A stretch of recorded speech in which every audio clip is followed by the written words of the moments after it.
Ade anchi maali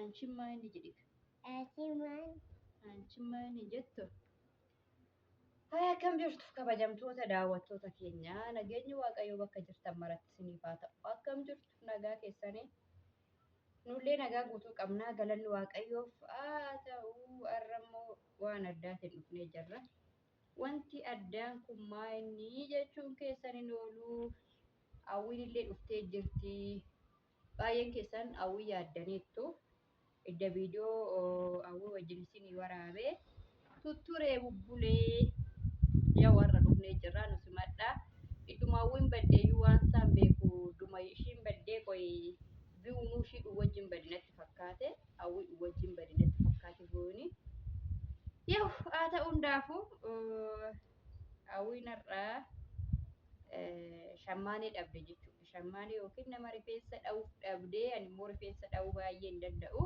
kan jedhe kaawwu maal taate ani immoo nama rifeensa dha'u miti nama rifeensa dha'u immoo nan dhabee hunduu amma yeroo kanatti biizidha.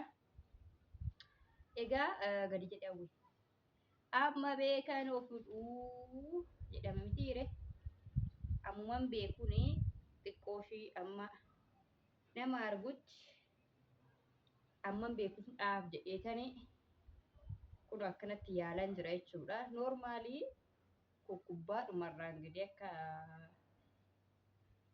eeyuutti gadi qabaaf jedheetanii egaa sumaanii namoonni rifeensa beektanii dhooftanii karaa keessaa na dubbisaa kootatti rifeensa hawwii irraa naaf dhaasilaa hawwiin jaalattu waan ta'eefi koottatiitii rifeensa ishii kanaa naaf dhaafii dhugaa dubbachuuf rifeensa dha'uun beeku zimmi jedhee irratti bannaanini xiqqoo nayyaala fi bakkuma afuritti illee dhaafii kan jedhuuni yoo ta'e isa dhiisee yoo kan qabe amma yoo zimmi eetumaan gadi qaba dhugaa dubbachuuf hin beeku siniin jedheera aw nagaa gaafadhu kam jirtu nagaa keessanii sagalee ol fuuteeti Akkam jirtu nagaa keessanii? nagaa waaqayyoo bakka jirtanitti isiniif haa ta'u. Nagaa waaqayyoo bakka jirtanitti isiniif haa ta'u. Akkam jirtu nagaa Akkam keessanii? jirtu nagaa keessanii? Akkami hojiin ramadaanaa? Akkam hojii ramadaanaa? Akkami hojiin ramadaanaa? Magaalaa. Magaalaa miti. Amma namoonni baay'een si hordofaa jirani lafti soomanaa ramadaanarra jiru jechuudha. Akkamii hojiin ramadaanaa maal isinitti jira daawwattoota keenyaa jedhin Hojiin maal irratti jira? isinoo nagaa keessanii Isinoo nagaa keessanii? nu nagaa keenyaa Nagaa dhabduu. yes atoon beekta kun akkanatti isaanii akkasitti si jaalatan kana nagaa gaafattu isaanoo baay'ee wal si jaalatu. Egaa akkasii isiniin jedha daawwattoota keenya kun akkuma argaa jirtanii zimmi'ee irraan gadeetti gadi buusan jira. Yoo amma nama dha'uuf argutti rifeensi ishii torbee tokko dhugaa dubbachuudhaaf akkanatti ture. Yoo rifeensi daa'imaa immoo yoo qaban malee hin ta'u.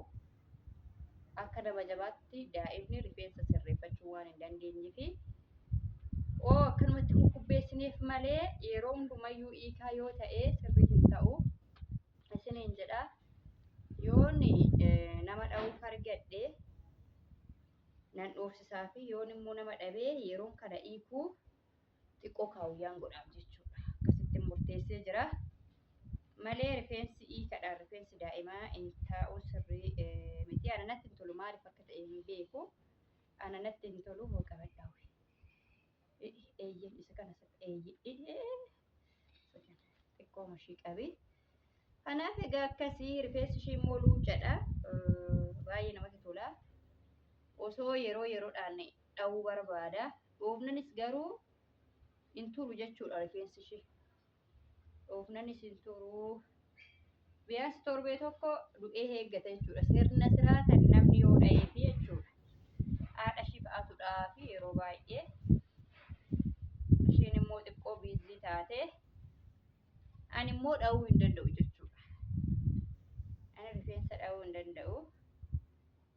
Egaa har'aan kana gaa maal godhare namni yoo dhabamee tuba dibillee bara jedhee tan gadi fuudhe jechuudha.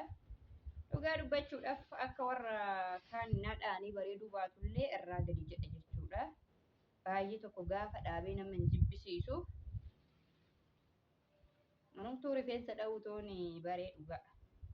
Rifeensa dha'uu wallaaluun xiqqoo gadi jedhe. Baay'ee nama miidha. Akkasii kaa'u.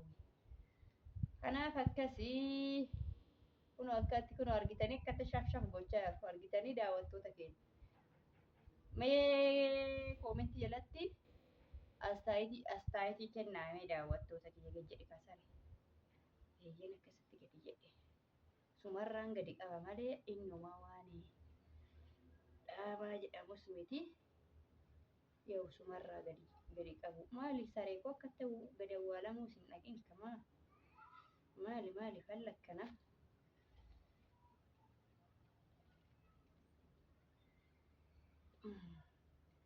Akkas isiniin jedha uummata qashtii. Mucaa gadi awwaalamte ka baay'ee. Kunoo daawwattoota keenyaa kunoo shammaanii ta'uun ammanumaa kunoo haala kana fakkaatuun bareechinee kaanee jirra. Yaa urrumaa gadi qabuu jedhama malee baay'ee isaa dhaasin jedhamu. Kana fakkaata gaa.